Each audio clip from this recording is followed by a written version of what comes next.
첫 번째도 성공했고, 두 번째도 성공했잖아. 이제 할머니만 처리하면 돼. 전화 너머로 들려오는 차가운 목소리. 10년간 완벽한 며느리로 살아온 여자의 진짜 정체가 드러나는 순간이었습니다. 하지만 그 여자는 몰랐어요. 자신이 처리하려던 73세 할머니가 모든 걸 듣고 있다는 사실을 말이죠. 안녕하세요. 저는 박순덕이라고 합니다. 올해 73이에요. 방금 들으신 그 끔찍한 목소리의 주인은 제가 10년 동안 딸처럼 여겨온 며느리 미란이었습니다. 아니, 이제는 그 이름도 가짜일지 모르겠어요.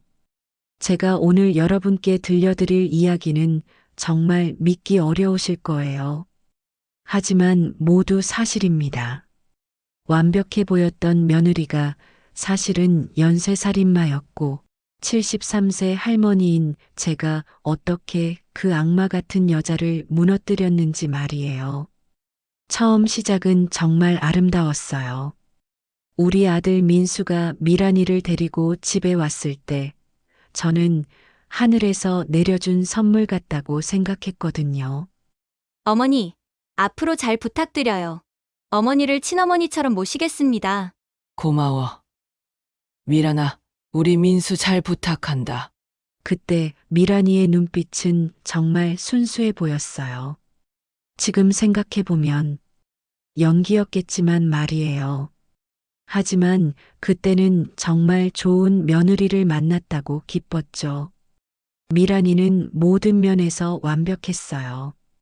요리 솜씨도 뛰어났고 집안일도 제가 할 틈이 없을 정도로 척척 해냈어요. 그리고 무엇보다 저한테 정말 잘했어요. 결혼 준비 과정에서도 미란이가 모든 걸 알아서 했어요. 예단, 예물, 결혼식장 예약까지. 어머니는 편히 쉬세요라고 하면서 말이죠. 어머니, 신혼여행 다녀와서는 저희가 여기서 같이 살면 안 될까요? 어머니와 함께 있고 싶어요. 보통 며느리들은 시어머니와 따로 살고 싶어 하는데 미란이는 오히려 같이 살자고 했어요. 그때 얼마나 감동했는지 모릅니다. 결혼 후에도 미란이는 정말 좋은 며느리였어요. 시집살이라는 말이 무색할 정도로 적응도 빨랐고 주변 사람들도 다 부러워했죠. 순덕이 복이 많네. 그런 며느리가 어디 있어? 요즘 같은 세상에 시어머니와 함께 살겠다는 며느리라니. 이런 말들을 자주 들었어요. 저도 정말 자랑스러웠고요. 민수와 미란이가 결혼한 지 2년 후에 지훈이가 태어났어요. 제 첫 손자였죠. 미란이는 정말 좋은 엄마였어요. 밤새 아이를 돌보면서도 한 번도 힘들다는 소리를 안 했어요. 어머니, 제가 지훈이 돌볼 테니까 푹 쉬세요. 고생이 많다. 미란아, 가족인데 무슨 고생이에요. 오히려 어머니가 도와주셔서 감사하죠? 정말 완벽한 대답들이었어요. 하지만 지금 돌이켜보면 모든 게 계산된 연기였던 거죠. 이상한 일들은 지훈이가 3살 무렵부터 시작됐어요. 민수가 자꾸 피곤해하기 시작했거든요. 엄마, 요즘 몸이 좀 이상해요. 자꾸 어지럽고 기운이 없어요. 병원에 가봐야겠다. 건강검진도 받고. 어머니 말씀이 맞아요. 남편 건강이 제일 중요하죠? 신기하게도 병원에서는 별 이상이 없다고 했어요. 그냥 스트레스성이라고만 했죠.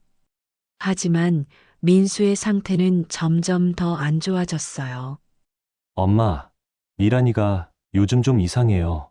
어느 날 민수가 저한테 이런 말을 했어요. 어떤 게 이상한데?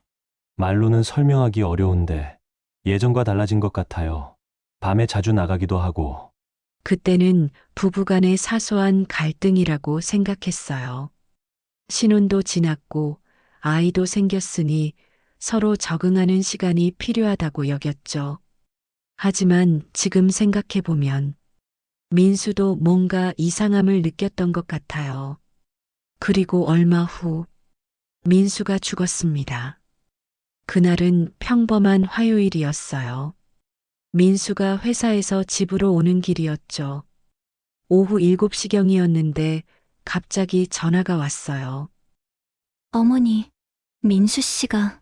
미란이가 울면서 전화를 했어요. 교통사고라고. 트럭이 신호를 무시하고 들이받았다고 했어요. 저는 그 소식을 듣고 정말 기절할 뻔했어요.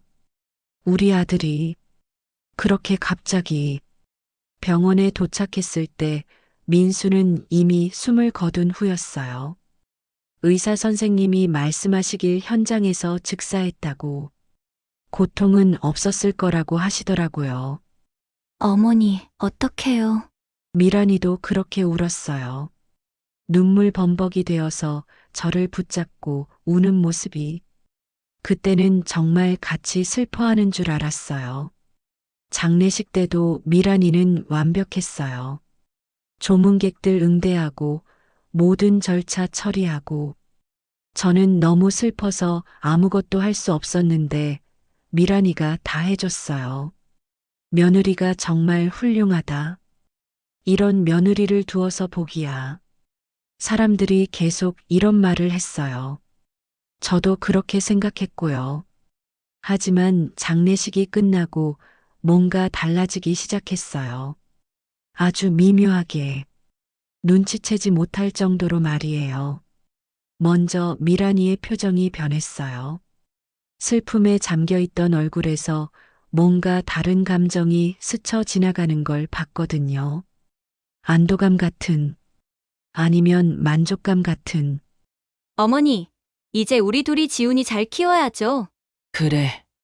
미란아, 우리가 힘을 합쳐야지. 말은 그럴듯했지만 뭔가 어색했어요. 감정이 담겨 있지 않다고 할까요?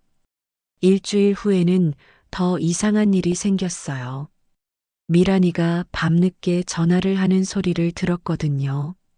응, 이제 다 끝났어. 생각보다 쉬웠지. 보험금도 곧 나올 거고. 저는 그 순간 등골이 오싹했어요. 보험금이라니? 남편이 죽은 지 일주일밖에 안 됐는데 벌써 보험금 얘기를 하다니. 하지만 아직 확신할 수는 없었어요. 현실적인 문제들을 처리해야 하니까 당연한 일일 수도 있잖아요. 그 다음 날부터 저는 미란이를 유심히 관찰하기 시작했어요. 70년을 넘게 살면서 터득한 지혜라고 할까요? 뭔가 이상하면 끝까지 파봐야 한다는 걸 알거든요.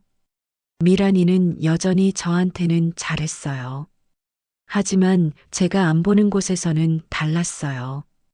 지훈이한테 대하는 태도도 미묘하게 다르고 전화 통화할 때 목소리도 완전히 달랐어요.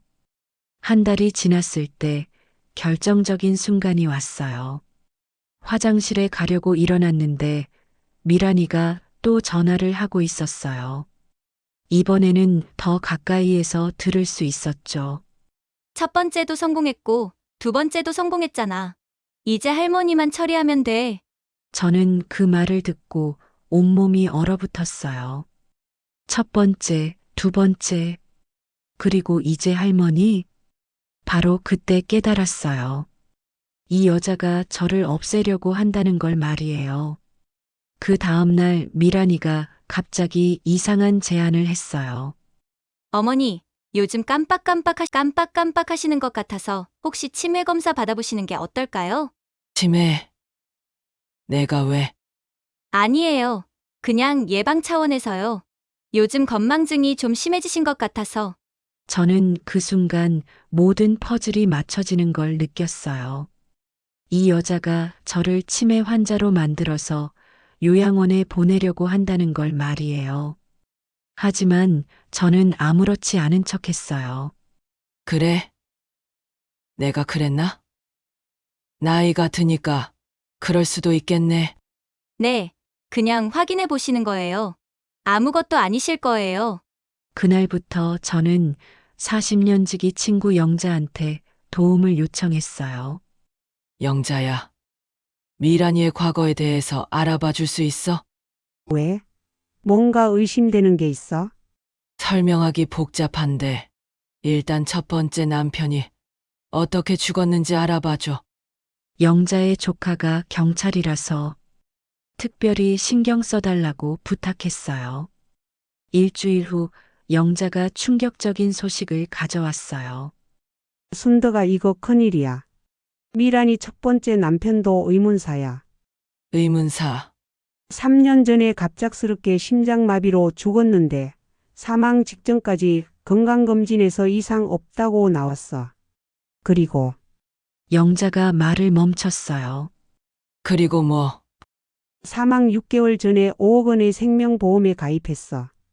수혜자는 당연히 미란이고. 저는 그때야 확신했어요.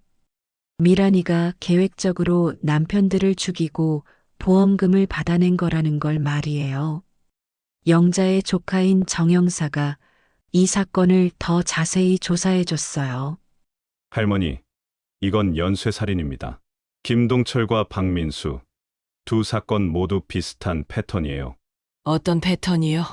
사망 전 건강했던 상태, 갑작스러운 사고사, 그리고 거액의 보험금, 그리고 최미란이라는 공통분모까지. 더 충격적인 건 미란이의 정체였어요. 최미란이라는 이름도 가짜일 가능성이 높습니다. 과거 기록을 보니 여러 남성들과 관계를 맺으며 금전적 이익을 취해온 전력이 있어요. 저는 정말 소름이 돋았어요. 10년 동안 한 집에서 살았던 사람이 이런 괴물이었다니. 그런데 더 급한 문제가 생겼어요. 미란이가 요양원 입원을 재촉하기 시작한 거예요. 어머니, 제가 좋은 요양원을 알아봤어요.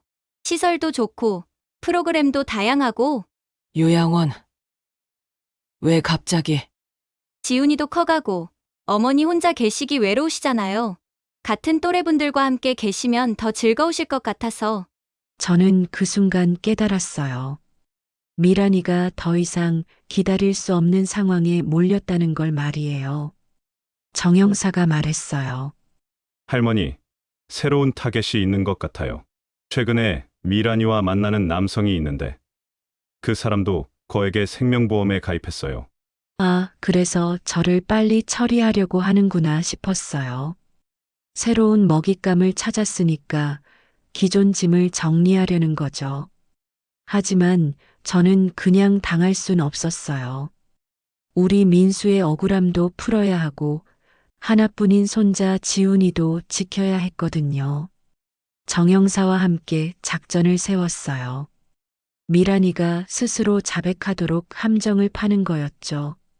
할머니가 치매인 척하면서 미란이를 안심시키세요. 그러면 경계심을 풀고 실수할 거예요. 알겠어요. 73년을 살면서 연기 한번 못할까 봐요. 치매 검사 날 저는 완벽한 연기를 했어요. 일부러 문제를 틀리고 기억 못하는 척하고 초기 치매 증상이 보입니다. 약물 치료와 함께 전문 시설에서의 관리가 필요할 것 같은데요. 역시 그런가요? 집에서는 어려울까요? 가족분이 계속 돌볼 수 있다면 괜찮지만 혼자 두시면 위험할 수 있어요. 미란이의 얼굴에 만족스러운 미소가 스쳤어요. 드디어 원하는 답을 들었으니까요. 집으로 돌아오는 길에 미란이가 말했어요. 어머니, 걱정 마세요. 제가 좋은 곳 알아봐 놨어요. 고마워. 미란아, 내가 있어서 든든해. 그날 밤 미란이는 누군가와 긴 통화를 했어요. 이번에는 제가 미리 녹음기를 준비해뒀죠. 여보세요. 드디어 치매 진단 받았어요. 이제 요양원 보내면 끝이에요. 집도 제 명의로 넘어오고 통장도 다 정리됐어요. 그리고 더 충격적인 말이 이어졌어요. 첫 번째 남편 때는 좀 힘들었는데 두 번째는 완벽했어요. 이번에는 더 쉬웠어요. 늙은이 하나 처리하는 건 별로 어렵지 않거든요. 저는 그 말을 들으며 온몸이 떨렸어요. 정말 계획적으로 사람들을 죽인 악마 같은 여자였어요. 하지만 이제 확실한 증거가 생겼어요. 녹음 파일과 함께 정형사가 수집한 모든 증거들. 이제 미란이를 법의 심판대에 세울 수 있었죠. 다음 날 미란이가 말했어요. 어머니, 내일 요양원에 자리가 난대요. 빨리 들어가시는 게 좋을 것 같아요. 이렇게 갑자기 치매는 빨리 치료할수록 좋대요. 집에 계시면 더 악화될 수 있어요. 저는 이제 더 이상 연기할 필요가 없다고 생각했어요. 충분한 증거도 모았고 정형사도 준비가 다 됐으니까요. 그날 밤 저는 연기를 멈추고 미란이를 자백시키기로 생각했습니다. 미란이 앞에서 치매 연기를 완전히 멈춘 거죠. 미란아, 우리 이제 그만 연기하자. 어머니, 무슨 말씀이세요? 전 남편 김동철, 우리 민수, 그리고 이제 나까지 정말 치밀하게 계획했구나. 미란이의 얼굴이 순간 굳어졌어요. 그리고 서서히 지금까지 보지 못했던 진짜 표정이 드러나기 시작했죠. 뭔 소리예요? 제가 도대체 뭘 했다는 거예요? 10년 동안 지켜봤어. 너는 정말 완벽한 며느리였었지. 하지만 지금 나는 너의 거짓말을 다 알아버렸어. 어머니 정말 치매가 맞나 봐요. 갑자기 무슨 헛소리를 하시는 거예요? 하지만 저는 이미 모든 걸 준비해뒀어요. 녹음기를 꺼내서 어젯밤 녹음한 걸 틀어줬죠. 첫 번째 남편 때는 좀 힘들었는데 두 번째는 완벽했어요. 미란이의 목소리가 거실에 울려 퍼졌어요. 그녀의 얼굴이 새하얗게 변했죠. 이건 누가 조작한 거예요? 조작. 내 목소리를 누가 조작해? 그때 정형사가 들어왔어요. 미리 약속된 신호였거든요. 최미란 씨, 당신을 살인 및 살인미수 혐의로 긴급 체포합니다. 미란이는 끝까지 발악했어요. 이게 뭐예요? 저 아무것도 안 했어요. 저희 어머니 치매라니까요. 김동철과 박민수의 사망 사건을 재수사한 결과 충분한 증거가 확보됐습니다. 미란아, 이제 끝났어. 네가 해온 모든 짓들이 다 밝혀졌어. 미란이는 그제야 자신이 완전히 끝났다는 걸 깨달았어요. 10년간 완벽하게 속였다고 생각했던 늙은 시어머니에게 역습당한 거죠. 이럴 순 없어. 저 늙은이가 감히 나를. 나이는 약점이 아니야. 오히려 너 같은 악마를 간파할 수 있는 지혜를 주지. 미란이가 끌려가는 모습을 보면서 저는 복잡한 감정을 느꼈어요. 분노보다는 안타까움이 더 컸죠. 저렇게 젊고 아름다운 사람이 왜 그런 길을 선택했을까 하는. 재판은 신속하게 진행됐어요. 워낙 확실한 증거들이 많았거든요. 미란이의 녹음 파일, 보험금 기록, 그리고 새로운 타겟과의 관계까지. 피고인 최미라는 계획적으로 2명의 남편을 살해하고 시어머니마저 제거하려 했습니다. 이는 단순한 욕심을 넘어선 잔혹한 범죄입니다. 저도 증인석에 섰어요. 저는 10년 동안 그 여자를 딸처럼 여겼습니다. 하지만 그녀에게 저희 가족은 그냥 이용할 대상이었을 뿐이죠. 재판부도 미란이의 죄질을 심각하게 봤어요. 피고인 최미라는 살인 및 살인미수, 보험 사기 등의 죄로 무기징역을 선고합니다. 법정에서 그 말을 들었을 때 저는 드디어 안도할 수 있었어요. 우리 민수의 억울함도 풀렸고 더 이상 다른 사람들이 피해를 당하지 않을 거니까요. 재판이 끝나고 집으로 돌아왔을 때 지훈이가 저를 안았어요. 할머니, 이제 안전한 거죠? 그래. 지훈아, 이제 우리만 남았지만 행복하게 살자. 할머니가 진짜 대단해요. 나쁜 사람을 혼내주셨네요.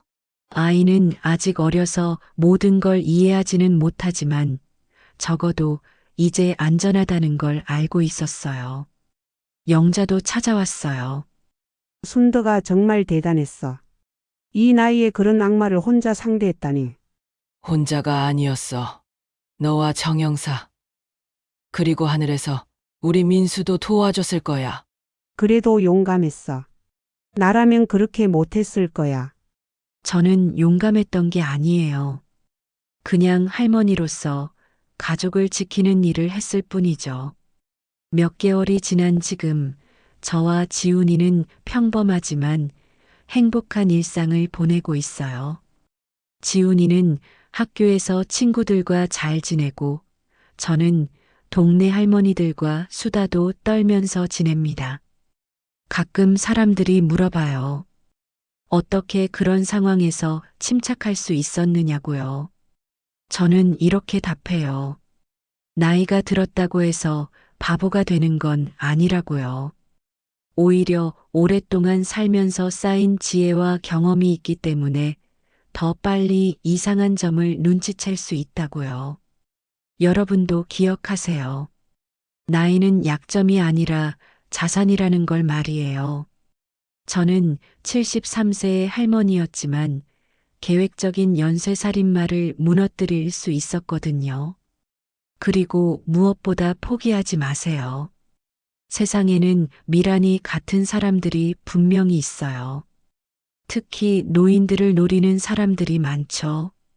하지만 우리에게는 젊은 사람들이 모르는 삶의 지혜가 있잖아요. 가족을 지키려는 마음만 있다면 나이는 전혀 문제가 되지 않아요. 저처럼 말이에요.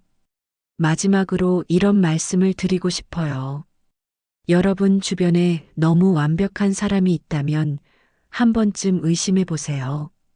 진짜 완벽한 사람은 없거든요. 특히 갑자기 나타나서 모든 걸 다 해주겠다는 사람들은 더욱 조심하셔야 해요. 그리고 나이 들었다고 절대 주눅들지 마세요. 우리의 경험과 지혜는 어떤 젊은이도 따라올 수 없는 무기니까요. 제 이야기를 끝까지 들어주셨다면 댓글로 잘 들었어요. 혹은 따뜻한 응원 한마디 적어주세요. 여러분의 한마디가 저에게는 큰 힘이 됩니다. 그리고 여러분도 항상 건강하시고 행복하세요. 여러분의 직감을 믿으시고 이상한 일이 있으면 절대 혼자 해결하려고 하지 마세요. 구독과 알림 설정을 해주시면 다음 이야기를 빠르게 만나보실 수 있습니다. 더 좋은 이야기로 또 찾아뵙겠습니다. 감사합니다.